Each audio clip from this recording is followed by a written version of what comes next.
ಆದಿವಾಸಿ ಮಕ್ಕಳನ್ನೆಲ್ಲ ಏನು ಎನ್ಕೌಂಟ್ರ್ ನಕ್ಸಲ್ ಹಣೆಪಟ್ಟಿ ಕಟ್ಟಿ ಎನ್ಕೌಂಟ್ರ್ ಅಂತ ಕಗ್ಗೊಲೆಗಳನ್ನು ಮಾಡೋದು ಇದು ಅತ್ಯಂತ ಖಂಡನೀಯ. ಫಾರೆಸ್ಟ್ ಜಾಗ ಮನೆ ಕಟ್ಟಬೇಡಿ ಅಂತ ಹೇಳ್ತಾರೆ. ಈ ಥರ ಎಲ್ಲ ಕಿರುಕುಳಗಳೆಲ್ಲ ಇದೆ. ಈ ಥರ ಮಾಡಿದರೆ ಜನಕ್ಕೆ ಹೋರಾಟ ಬಿಟ್ಟರೆ ಸಾಯ್ಬೇಕಷ್ಟೆ.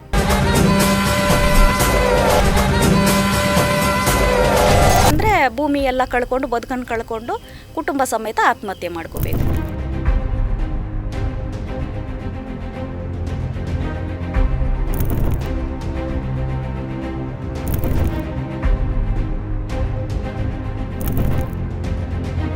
ಖಂಡಿತ ಅವೆಲ್ಲ ಸುಳ್ಳು ಭರವಸೆಗಳೇನೆ. ಹೋರಾಟಗಳನ್ನು ಹತ್ತಿಕ್ಕಕ್ಕಾಗಿ ಹೋರಾಟಗಳನ್ನು ಹತ್ಯೆ ಮಾಡೋದು ಇವೆಲ್ಲನೂ ಕೂಡ ಮಾಡ್ತಾ ಇದೆ ಸರ್ಕಾರ.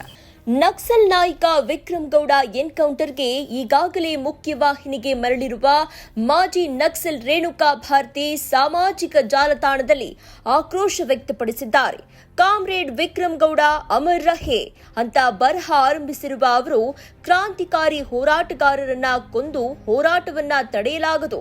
ಹಸಿವು, ಬಡತನ, ನಿರುದ್ಯೋಗ, ಶೋಷಣೆ, ಜಾತಿ, ಲಿಂಗ ತಾರತಮ್ಯ, ಅಸಮಾನತೆಗಳು ಇರುವವರೆಗೂ ಬಾಧಿತ ಪ್ರಜೆಗಳು ಒಗ್ಗಟ್ಟಾಗುತ್ತಲೇ ಇರುತ್ತಾರೆ. ರಾಜಿ ರಹಿತ ಹೋರಾಟಗಳನ್ನ ಮಾಡುತ್ತಲೇ ಇರುತ್ತಾರೆ. ಇದು ಚಾರಿತ್ರಿಕ ಸತ್ಯ.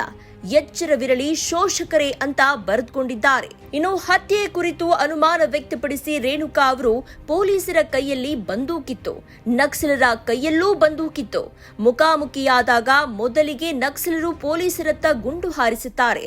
ಆದರೆ ಯಾರು ಸಾಯುವುದಿಲ್ಲ. ಅನಂತರ ಪೊಲೀಸರು ನಕ್ಸಲರತ್ತ ಗುಂಡು ಹಾರಿಸುತ್ತಾರೆ. ವಿಕ್ರಮ್ ಗೌಡ ಹತ್ಯೆಯಾಗ್ತಾನೆ. ಇದು ಯಾವ ಲಾಜಿಕ್ಕು?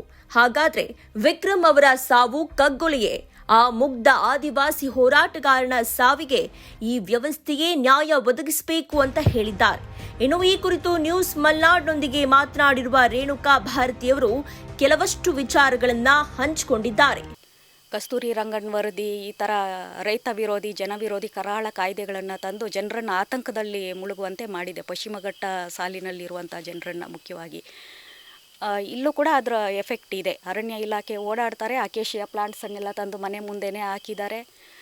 ಮತ್ತು ರಸ್ತೆ ಮಾಡ್ಕೊಳ್ಳೋಕ್ಕೆ ಬಿಡೋದಿಲ್ಲ, ಕರೆಂಟ್ ಹಾಕ್ಕೊಳ್ಳೋಕ್ಕೆ ಬಿಡೋದಿಲ್ಲ, ಒಂದು ಮರ ಕಡಿಲಿಕ್ಕೆ ಬಿಡೋದಿಲ್ಲ. 100 ವರ್ಷಗಳಿಂದ ಇಲ್ಲಿ ಜನಜೀವನ ಇದ್ದರೂ ಕೂಡ ನಮ್ಮ ಬೌಂಡ್ರಿ ಒಳಗಡೆನೇ ಬಂದು ಕಲ್ಲನ್ನು ಹಾಕ್ತಾರೆ. ಫಾರೆಸ್ಟ್ ಜಾಗ ಮನೆ ಕಟ್ಟಬೇಡಿ ಅಂತ ಹೇಳ್ತಾರೆ. ಈ ಥರ ಎಲ್ಲ ಕಿರುಕುಳಗಳೆಲ್ಲ ಇದೆ. ಇದನ್ನು ನಾವು ಖಂಡಿಸ್ತೀವಿ ಖಂಡಿತವಾಗಲೂ. ಈ ಥರ ಮಾಡಿದರೆ ಜನಕ್ಕೆ ಹೋರಾಟ ಬಿಟ್ಟರೆ ಸಾಯ್ಬೇಕಷ್ಟೆ. ಒಂದು ಪ್ರಾಣ ಹೋದರೂ ಭೂಮಿ ಉಳಿಸ್ಕೋಬೇಕು ಅಂತೇಳಿ ಹೋರಾಟಕ್ಕೆ ಇಳಿಬೇಕು. ಇಲ್ಲ ಅಂದರೆ ಭೂಮಿ ಎಲ್ಲ ಕಳ್ಕೊಂಡು ಬದುಕನ್ನು ಕಳ್ಕೊಂಡು ಕುಟುಂಬ ಸಮೇತ ಆತ್ಮಹತ್ಯೆ ಮಾಡ್ಕೋಬೇಕು. ಇಂಥ ಸ್ಥಿತಿಗೆ ತಂದು ನಿಲ್ಲಿಸಿದ್ದಾರೆ ಸರ್ಕಾರಗಳು. ಇಂಥ ಒಂದು ಘೋರ ಸ್ಥಿತಿಗೆ ದೂಡಿರೋದೇ ಸರ್ಕಾರಗಳೇನೆ. ಮತ್ತು ಆದಿವಾಸಿ ಮಕ್ಕಳನ್ನೆಲ್ಲ ಏನು ಎನ್ಕೌಂಟ್ರ್ ನಕ್ಸಲ್ ಹಣೆಪಟ್ಟಿ ಕಟ್ಟಿ ಎನ್ಕೌಂಟ್ರ್ ಅಂತ ಕಗ್ಗೊಲೆಗಳನ್ನು ಮಾಡೋದು ಇದು ಅತ್ಯಂತ ಖಂಡನೀಯ. ಯಾವುದೇ ವ್ಯಕ್ತಿ ಆಗಲಿ ಸಿಕ್ಕಿದರೆ ಬಂಧಿಸಬೇಕು. ಅದನ್ನು ಬಿಟ್ಟು ಹತ್ಯೆ ಮಾಡೋದು ಸರಿಯಲ್ಲ ಅನ್ನೋದು ನನ್ನ ಅಭಿಪ್ರಾಯ.